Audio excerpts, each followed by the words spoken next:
काल पडलेल्या अवकाळी आणि गारपीटनं या जिल्ह्यातल्या शेतकऱ्यांचं मोठं नुकसान झालेलं आहे.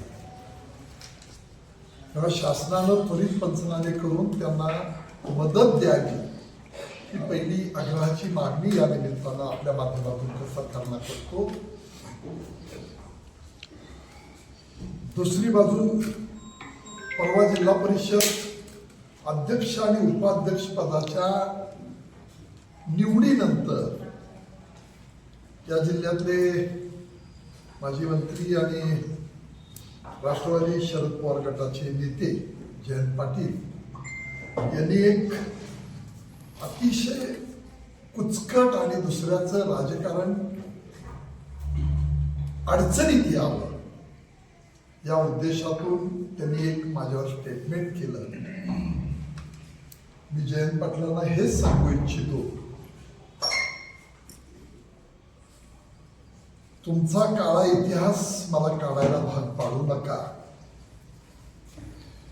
तुम्ही भाजपमध्ये येण्यासाठी किती वर्ष प्रयत्न करताय आणि किती वेळा उमरे जिंकवले याचा साक्षीदार म्हणून सुद्धा संजय पाटील आहे.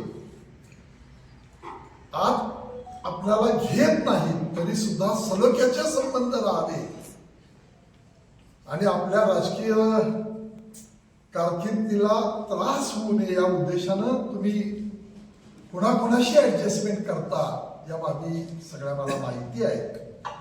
स्वतःच्या मतदारसंघापासून गावातले दोन्ही गट आपणच सांभाळायचे, एकमेकाला झुजवायचं आणि कार्यकर्त्यांचं खच्चीकरण करायचं. तुम्हाला वाटत असेल की तुम्ही काही या जिल्ह्यातले राजकीय बोलके भावले म्हणून काही लोकांना वापरलं, खांद्यावर हात ठेवून तुम्ही कोणाकोणाची विश्वासघाताचं राजकारण केलं, तर ते काढायला मला भाग पाडू नका. संजय पाटील हा संघर्षातनं तयार झालेला, लोकांनी तयार केलेला कार्यकर्ता आहे. लोकसभेला पराभव झाला, विधानसभेला पराभव झाला, त्याला कारणं अनेक आहेत. पण कुणाच्या दारामध्ये जाऊन माझं राजकीय पुनर्वसन करा म्हणणारा हा संजय पाटील नाही. आलेल्या परिस्थितीला सामोरं गेलो, लढलो, लोकांनी न्याय दिला म्हणून राजकीय जीवनामध्ये मला लोकांनी माझ्यावर विश्वास ठेवला आणि माझ्या पाठीची शक्ती उभा केली. राजकारणामध्ये पहिल्यापासून मी सांगत होतो की जिल्हा परिषदची इलेक्शन झाल्यानंतर अजितदादांची दुर्दैवी दरम्यान, जिल्हा परिषद इलेक्शनच्या दरम्यान अजितदादांचा दुर्दैवी विमान अपघातात मृत्यू झाला.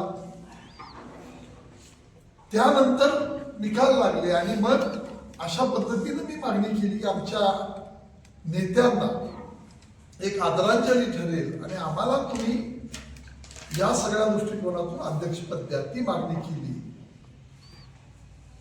पण आदल्या दिवशी ती चर्चा झाली, त्यांनी सांगितलं की देऊ शकत नाही, आता पुढं बघू. त्याच्यानंतर एका मोठ्या नेत्यानं तिथं सांगितलं की साहेब आपण हे डिक्लेअर करू की 6.25 वर्षानंतर बदल करायचे. त्याच्या आधी एकदा बसलो, त्यावेळेला 2.5 वर्षाची मागणी होती त्यांची. सगळ्यांना संधी द्यायची असेल तर आपल्याला 6 वर्ष करणं गरजेचं आहे अशी मागणी केली. काही बैठका झाल्या, पण आमची मागणी हीच होती की आमच्या पक्षाच्या उमेदवाराला अध्यक्षपद तुम्ही पहिल्यांदा द्या.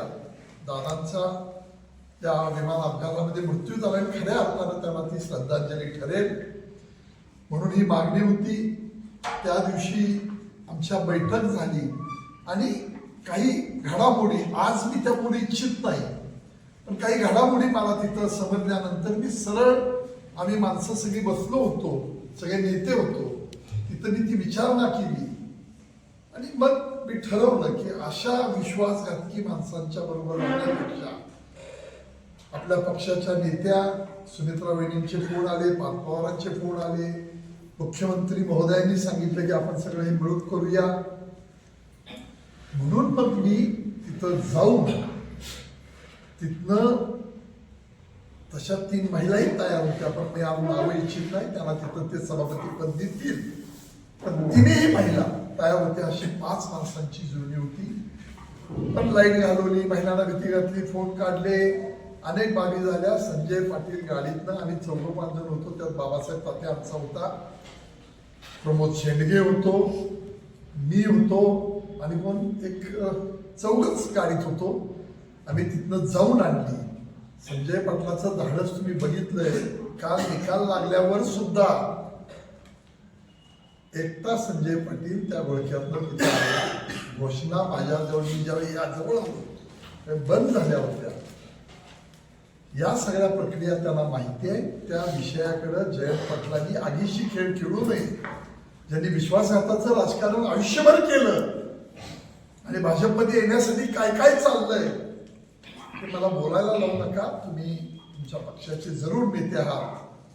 तुम्ही मला पाठवून देण्यात मी कधी तुमचं नेतृत्व स्वीकारलेलं नाही. कधी नेता म्हणून तुम्हाला मानलेलं नाही किंवा नेता म्हणून तुम्ही मला कधी मदत केलेली नाही.